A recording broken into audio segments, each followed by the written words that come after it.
Assalomu alaykum. Navbatdagi darsimizni boshlaymiz. Endi bu darslardan 3 ta qismini Midjourneyga bag'ishlaymiz, chunki bilamiz bu sun'iy intellekt juda ommalashgan va bu Midjourney sun'iy intellekt orqali professional darajada rasm generatsiyalar qilishimiz mumkin va yozgan hikoyalarimizni ularni rasm generatsiya qilishimiz mumkin, g'oya olishimiz mumkin. Ya'ni Midjourney orqali rasmga doir nima bo'lsa qilishimiz mumkin.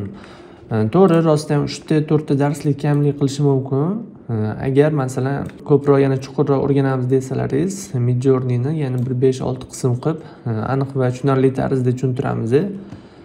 Demak, chunki bu sun'iy intellekt juda muhim. Buni qancha o'rgansak shuncha kam, chunki buni ichida promptlar degan bor. Prompt biz o'tgan darslarda ham aytdik. Prompt, ya'ni buni prompti ChatGPT ga qaraganda yoki boshqa masalan DALL-E ga generatsiya beradigan darajada bu sal boshqacharoq. Bularni ham sekin ko'rib chiqamiz. Videolarimizni YouTube'da kuzatayotganlar bo'lsa, biz Telegram kanalimizga ham joylab boramiz. Bu yerda aniq va batafsil yana misollar bilan yana tashlab boramiz. Shunga Telegram kanalimizga ham obuna bo'lib qo'yinglar. Demak, boshlaylik. Midjourney sun'iy intellekti men saytda o'zim kirishimiz mumkin. Keyin bu yerda Midjourney bilamiz, tekin emas, pulli sun'iy intellekt hisoblanadi. Buni masalan oylik tariflari mavjud. Masalan $10 dan boshlanadi. $10 ni ham olib bemalol ishlatsa bo'ladi. Anchagina generatsiya qilsa bo'ladi. Ya'ni o'rganish uchun bo'lishi mumkin. Agar yana mukammalroq, ya'ni ishga foydalanaman desalaringiz $30 tarifi ham bor. Bunda ya'ni limit bo'lmaydi, istagancha foydalanishingiz mumkin. $60-120 tariflar umuman kerak emas, undan foydalanmasalaringiz ham bo'ladi. Asosiy ko'pchilikka maslahat beradigan $30 olinglar yoki $10 olinglar. Biz o'tgan darsda aytdik, bu sun'iy intellektlar tekini bor va pullisi bor dedik. Midjourneyni puliga arziydigan sun'iy intellekt, chunki bu orqali juda ko'p narsa qilsak bo'ladi. Hali darslarimiz davomida, keyingi darslarda yana aniq va batafsil ko'rib chiqamiz. Bu darsimizda ushbu sun'iy intellekt bilan ishlashlarni aniq va ko'rib chiqsak, xudo xolasa. Demak, tarifni ko'rdik. Agar qaranglar, yana bitta narsa aytib o'taman.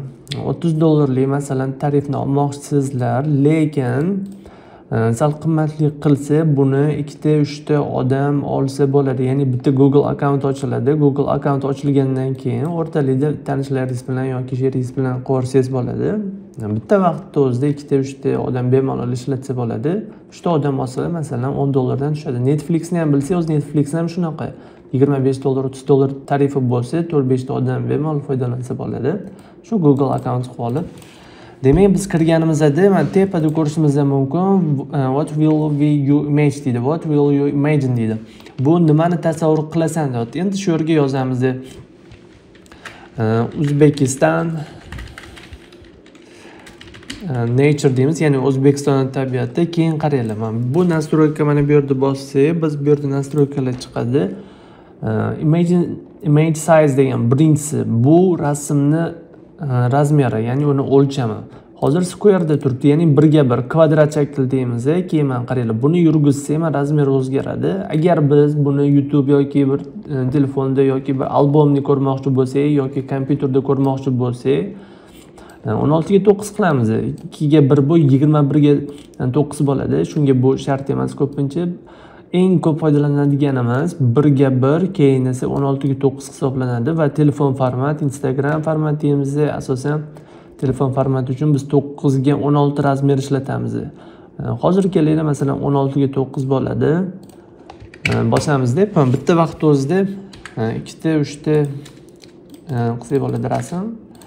Keyin create'ga o'tamiz. Qaranglar, mana bu yerda Explorer turadi. Bu yerda keyin create, ya'ni biz yasagan rasmlarimiz shu yerda turadi. Ya'ni generatsiya qilgan rasmlarimiz. Men O'zbekiston nature dedim. Nature, men tabiati dedim. O'sha qaranglar, o'sha juda tezlik bilan bizga generatsiya qilib berdi va natijalarni ko'rishimiz mumkin.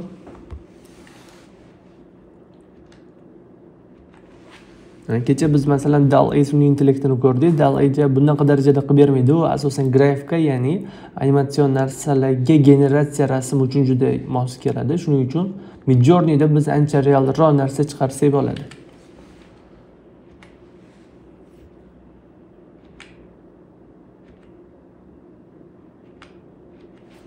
Mana ko'rib turibsizlarmi? Xuddi O'zbekistonning o'zi.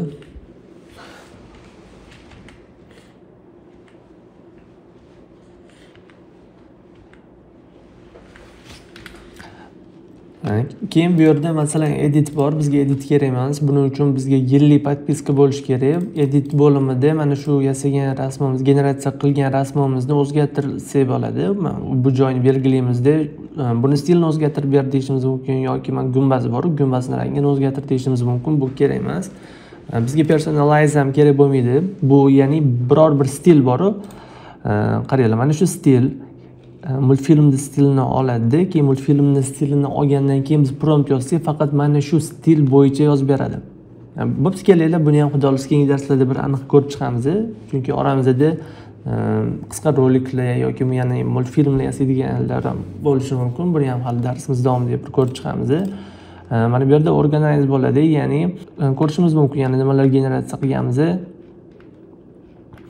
Chat bo'ladi. Chat bo'limida agar ingliz tilini yaxshi bilsalaringiz, bu yerda suhbatlashib, ommaviy tarzda hamma generatsiya qilgan rasmlarni shu yerda bo'lishadi. Bu yerda zo'r tomon ilhom olsak bo'ladi. Mana bu yerda tayyor prompt bo'ladi-da, o'sha promptni kopiya qilib olamiz. Kopiya qilib mana bu yerga tashlaymiz. Ya'ni tayyor prompt, qaranglar. Endi bu yerda ingliz tilida bo'lyapti-da asosan. Biz bu yerga endi o'zbek tilida prompt yoza olmaymiz. Hozir men ham bitta yo'lni o'rgatib qo'yaman. Mana ko'rdinglarmi? Tayyor promptdan biz idea olib, tayyor rasmni idea olib generatsiya qildik. Endi qaranglar, hozir bitta narsa o'rgatib qo'yaman. Bizga o'zbek tilidan ingliz tiliga tarjima qilish uchun Google Trends umuman kerak bo'lmaydi. Bizga ChatGPT kerak bo'ladi. Qaranglar, yozamiz. Xuddi masalan do'stlaringizga savol bergandek, bu ChatGPTdan ham shunday foydalansak bo'ladi. Men deyveraylik, chunki men desa qanaqadir boshqa narsani urg'u bera oladi ekan.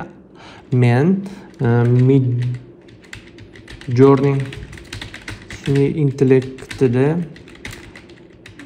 rasm generatsiya qilmoqchiman. Unda asosan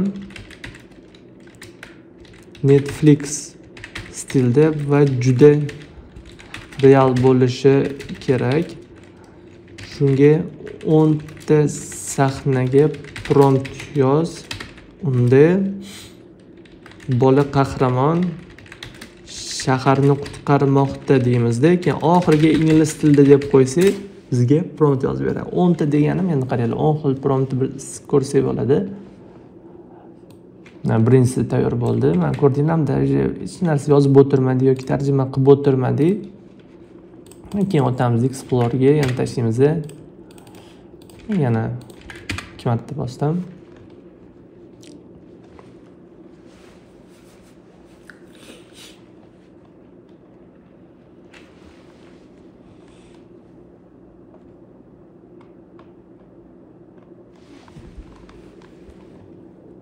Men ko'rib turibsizlar, ancha yaxshi. Masalan, Netflix stil degandim, keyin men neolightlar qo'shib yuborgan.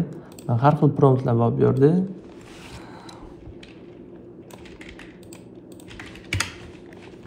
Ko'rishimiz mumkin.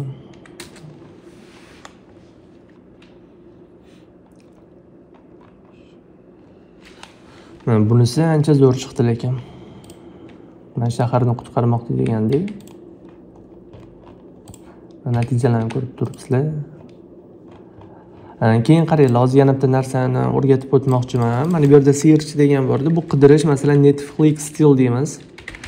Biz hozir stil kerak bo'ladi. Bizga rosa ko'p stil kerak bo'ladi. Ya'ni stil degani biz uni biror bir filmni, uni biz ranglarini, ya'ni uni holatini, stilini, ya'ni qisqa qilib aytganda biz kopiya qilib olishimiz mumkin. Kelinglar, masalan, cinematic shot desak. Bosamizda o'zimizga yoqgan stilni tanlab olsak bo'ladi. Bo'pti, qaranglar, mana shuni olamizda. Mana bu yerda stil degan bor. Stil deb bosib qo'yamizda. Endi boy escaping from attack deymiz. Bola hujumdan qochmoqda deymizda. Mana shuni stilni olib beradi hozir bizga.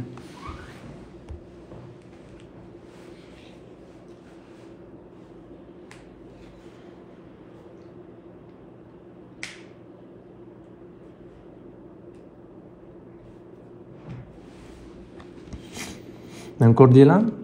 Xuddi mana o'zini stilini olib berdi. Bola hujumdan qochmoqda.